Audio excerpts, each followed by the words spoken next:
Let's see what else is coming in really quickly. There we have Kelgaza, the doctor, saying hashtag K24 This Morning, loving the discussions, but you have politics in everything. Hata kwa matanga ni siasa tu. Where did we go wrong? Okay, that's a question being asked right there. At Kagushu J saying, did he give anything for charity? President Moi, he asked, if so, how about politicians try doing that instead of trying to be the ones to shine at his funeral? Okay, seeing what is going on right there. Keep your views coming in at K24 TV. If you want to SMS, the line is once again is 21222. Want us to shift gears from the funeral arrangements and the passing on of the former president to the tragic incident we had in Kakamega Primary School. 14 children, passing on right there. And up until now, we still don't have the answers as to what went on. CS Amina was in Kakamega yesterday for the first funeral that took place. Right. Said by end of week, latest, they should have a report on what went on. But if you look at it properly, this is 4 months after what happened at Precious Talent. Are we going to have this cyclical event where something happens and we're jolted into action, Gabriel? Jeff, at one point we must come to crossroads where we must ensure a repeat of losing children, mainly school children, does not happen again.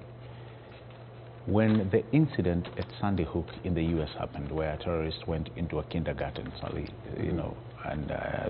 and shot young kids, the entire country stood still. I remember when Obama was even making that speech, he could not talk. The emotions that reigned through him, he could not make his speech. Jeff, traditionally, and I'm glad Waheshimiwa are here, who I know they have families. Traditionally, it is the parents who are supposed to precede their children in death. You do not wake up one morning, Jeff. You prepare your child to go to school, and you bathe and kiss them goodbye, and you get a report in the evening that they are not coming home. No parent in this country, forget even the world, no parent should be getting that information. The school is supposed to be one of the safety zones that we have. All right? This is where the government must show its machinery when you're talking about construction. We have the Ministry of Public Works. All these schools, all these constructions should, at the very least, have buildings that have surpassed, great approvals, that do not have the kind of structures that we saw in Kakamega Primary. One death is one too many. And 14 is not something that even this country should fathom. And it's not only in Kakamega. We've had our children burnt alive in dormitories. What have we done? We are still singing the very same song. We will look into it. We will look into it. I think time has come where we need to stop looking into it and put a staid infrastructure and system in place to ensure it never happens again. Because, Jeff, let's face it, you put it rightly. Just the other day we came out of Dagoretti and we said we will look into it. Have we set out a committee to look at the infrastructure across the country? Or is this just one incident and 3 weeks later we will have forgotten when all these children are buried, and then another incident comes and then we swim with the tide? Is that how it's going to happen? I mean, we are told that people are suspecting overcrowding in that school. Is that the case? What needs to happen? Is it not the high time we sat down and strategically looked into this matter of deaths in our schools? I think it is the high time. Jeff, let me tell you, I gave this in another broadcast. There's an industry. When such an incident happens, people go back to the drawing boards. Senior, this is the airline industry. When a plane goes down and it kills people, or even if there's an air crash, the investigators will sit down and go to the drawing boards to understand what made this crash come about. And when it is found, whether it is a mechanical malfunction, whether it is the pilots who are not well trained, The drawing boards are back and rules and regulations are implemented to ensure that a similar accident never takes place. And that's why in aviation you will see, after every incident, whether it was a mechanical malfunction or whether it was the body of an aircraft, it never occurs again. Because systems are made to deter that experience. And so it is the very same thing we should look into it. Go to the US today. Most schools have machines like the ones we have in airports, where kids every day they are checked for weapons because incidents similar to what they are trying to mitigate have happened before. So that is the kind of mentality we should go with. We need to have a serious strategy to talk about our emergency capabilities in schools. Jeff, we cannot be losing children the way we are doing. In fact, we are looking like an ISO within the region. On this as well, because the CS yesterday was talking about their 100% transition that needs to be done. They say that 99%. Still a couple of students haven't gotten to high school as well. But the immediate reaction from that was, as you push for 100%, there's a glaring issue in Kakamega that you still don't have the answer for. Is the ministry doing enough? Because we're talking on how many days now and we still don't know why this particular incident happened. It is true. As a mother of school-going children, it's very pathetic. And it's very sad for this country and again for the parents who lost the kids. Others are in the hospital. As Gabriel is saying, it is good to be proactive. It's good to plan, even as a government. Even today, 3 days down the line, we are not able to get the answers. We are getting different, information. Others are saying it is ghosts. Others are saying it's about population. Others are saying it's lack of taking care of the, the pupils, the primary school pupils. But I really think even as we do investigations, we should have learned from the previous action. We cannot explain to the parent that a child has died, that we are going to put better stairs.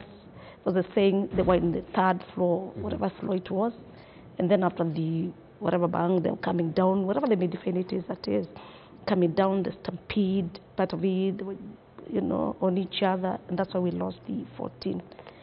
You cannot bring back alive. Losing a child is not easy. Losing a Kenyan is not easy. What I'm trying to say is that we must be proactive. If it's construction of in anticipation of what we call in the event that anything can happen, what are the measures that we've been able to put in place? Right. If we are constructing stories in terms of buildings of schools, have we put measures in 5th floor in the event of fire? How will our children get out of this? If it's 2nd floor, we must have a plan. And again, we must also have our matrons and our teachers being closer to our students and pupils.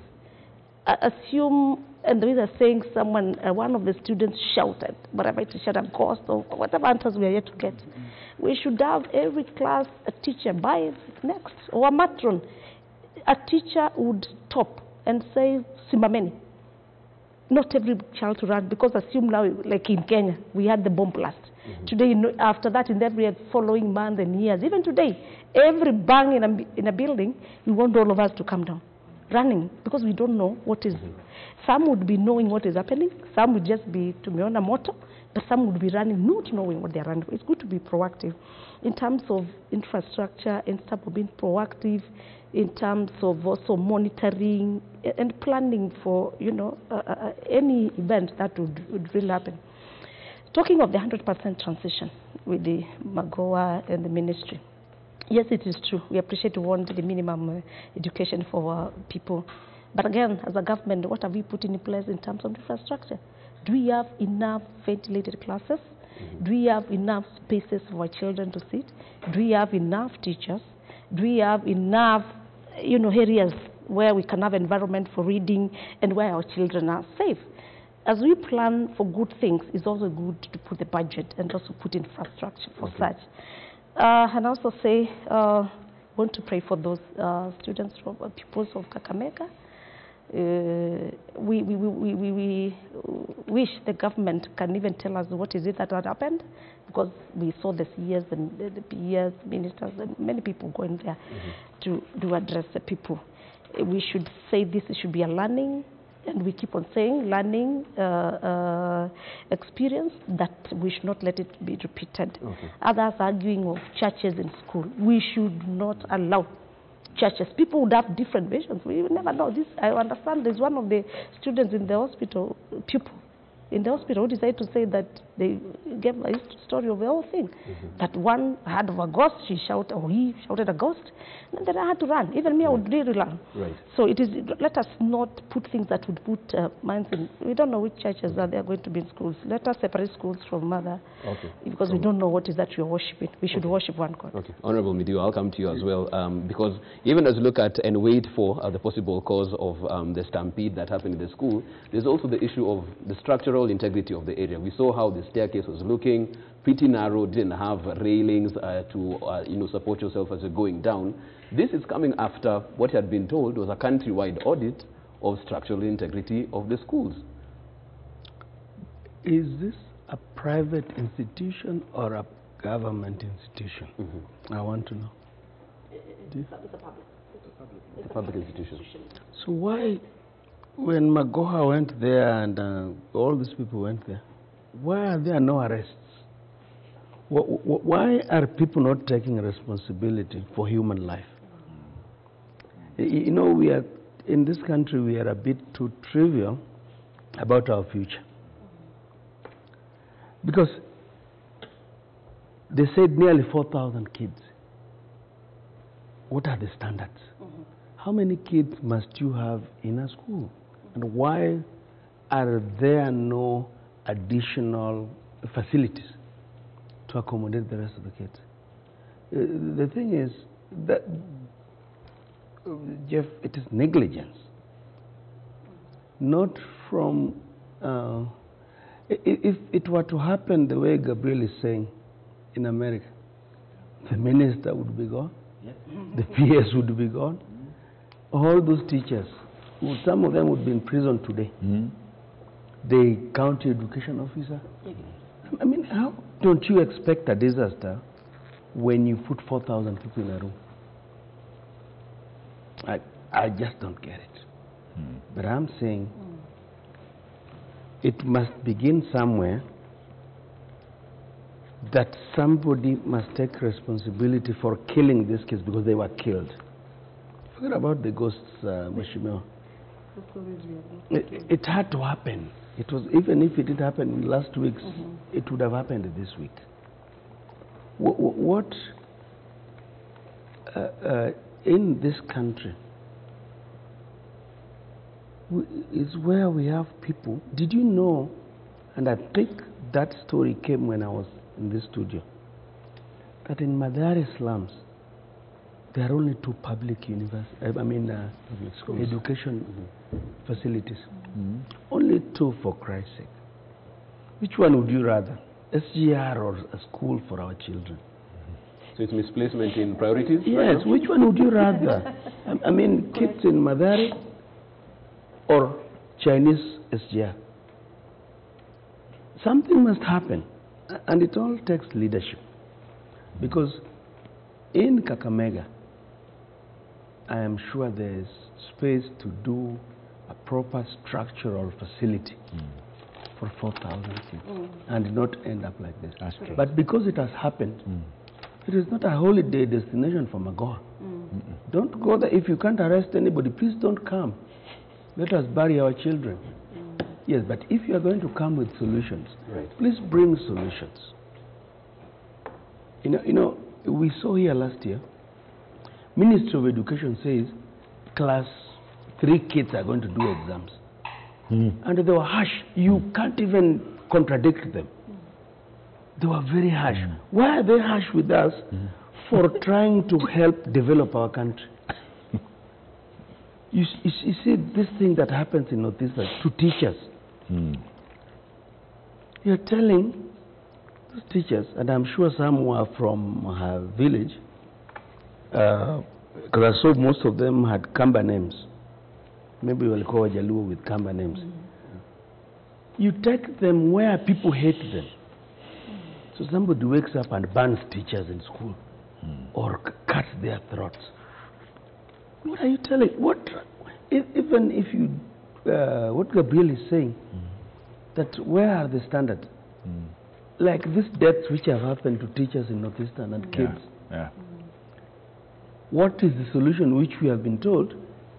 Watu wale katwa shingo pale. Now this is the solution. How is getting a solution so difficult for a government which misfunds everything it's doing? It is not acceptable. And I don't think we can come here and laugh about it. You can't kill our children. And even as we look at this, we're looking at two scenarios here, because we're talking about the loss of the children that we have right now, but we're also talking about some students who are locked up abroad, for lack of a better word, stuck in Wuhan. Yes. And it's an issue that has been spoken about for quite a while, and I want us to talk about that even as we get to the tail end of this particular segment, because we've seen the videos coming out from Wuhan, students saying that they're stranded, other students have been taken back to their respective countries and isolated. We don't know what our government is doing. The president has to address this particular issue because it's also of concern. Also saying that we also have to be realistic about our capabilities. They're doing the best they can. They want to evacuate the Kenyans who are there, around 200 of them. Are we doing enough? Is this a knee-jerk reaction? Yesterday someone said we're always the last to evacuate our people from different areas. When there was a problem in Egypt, everyone else had left. The Kenyans are the ones who had to be taken out the last time. Same thing again. Jeff, let me tell you something. Sometime in 2019, early 2019, I think it was February, I visited Wuhan. In fact, in particular, the Wuhan Institute of Virology. Institute of Virology, the same place where you are talking about, where they do research on the SARS virus, on the HIV and AIDS. And it's a great institution. What people don't know, Wuhan is the academic city in China. And it has so many students, very many students. And when you talk about people going to evacuate, it is not an easy thing when you're dealing with a pandemic like what we are seeing. First of all, do you have the capability? You've seen what America has done. America is going there, flying their people out and bringing them in a place whereby they are quarantined for the entire duration, the breeding duration of the disease. We don't have that capability. We don't have that capacity to even deal with such an occurrence, leave alone evacuating people. The best we can do is to manage the situation. What should they be doing then? It's what they are doing currently to manage that situation. You have to follow, first of all, the city guidelines that Wuhan has instituted. What they've done now, there's a way they've condoned of the quarantined buildings and what have you. The way food is coming in and what have you. So they've instituted a way into which they are able to quarantine people here and there. Now, is it doable for us to send a plane right now to bring our the children or our students home? That from the onset looks like the way it should be done. But also remember, like the president said yesterday, the way other First Nations are dealing with it is not how we can deal with it. They have the capability of doing it. We do not. Jeff, if we are to have just probably 3-4 cases of coronavirus in Kenya, we do not know how we will deal with them. Our medical infrastructure probably is not geared to deal with such an eventuality. There are nations today that can be able to follow up somebody's movement. We can't. All right? Look at our informal settlement. If somebody would walk through Mathare Valley, how would you monitor? So I agree with the president when he says we are a little bit off when it comes to managing such a pandemic. First of all, we still do not know. Even China herself still doesn't know how to treat the coronavirus. So everybody is taking remedial measures. And so I believe in the scenario that we have at hand, the best we can do is to manage the situation. And currently, is the way the Chinese government is doing. I don't think there's anything we can do as of yet to either go against or say we are coming with, you know, kifuawazi to try and bring the student back home. I don't think we have that capability. Okay. Honorable Mbalu, welcome to you as well.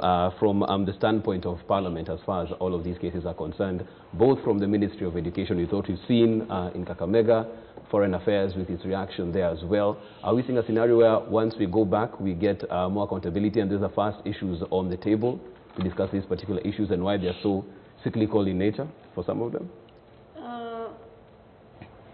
Through the Parliament, we do approve the ministers or the CSS, as we call them, in charge of the relevant ministries, like the education, the health.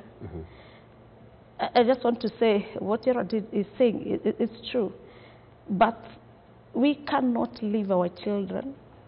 Assume it's my son in China, and they are crying to be evacuated. Right. We have not known the intents of the disease. I'm sure our CS Health, if she's qualified enough, and I'm sure she should be, for her to occupy the position, together with the government of China, they should be able to establish. If we find out the intents of the disease from China, as we are hearing it's everywhere in social media, it's scaring, I don't see why we should not bring our children back. We don't want cases of death in China, and we start looking forward to bring, back our children, in corpses. No, I don't think that that's the case.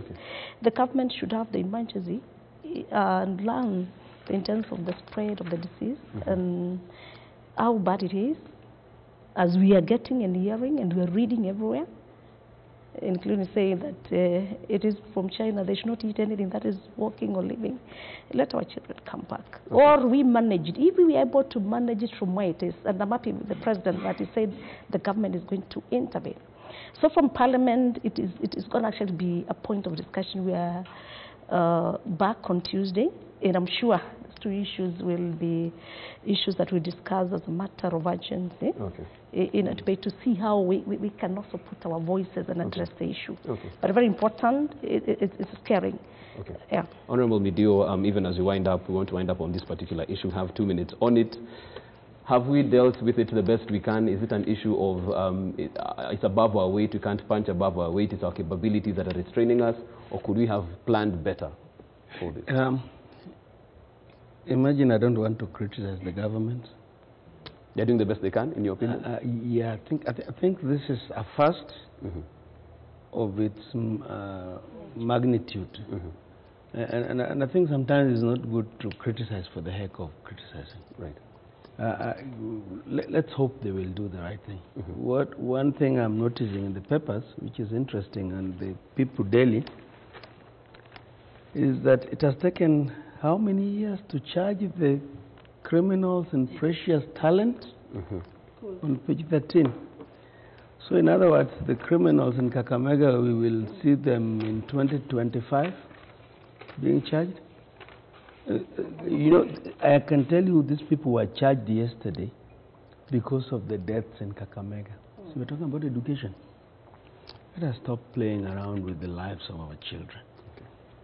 To get a proper future, we must protect, like Gabriel said, each death is one too many. I think each life must be protected in this country. We can do that. I mean, just be basic about life. Okay, Yeah. that's why we leave it at a very powerful point indeed. That's why we wind up our newspaper review this morning. As always, thank you so much for making time to be on the show. Gabriel Muthuma, governance expert, thank you so much for making time. Asante sana. Honorable Jessica Mbalu, MP Kipwezi East, thank you so much for making time. Thank you. Looking forward to seeing plenty more of you on this particular forum. Very ready. Thank you so much. And of course, our regular, as I told you, He has a seat. and his own coffee. Honorable Jacob Thank you so much for making time this morning. We're going to take a short break. We're back on the other side as we get interactive. This is K24 This Morning. Good morning.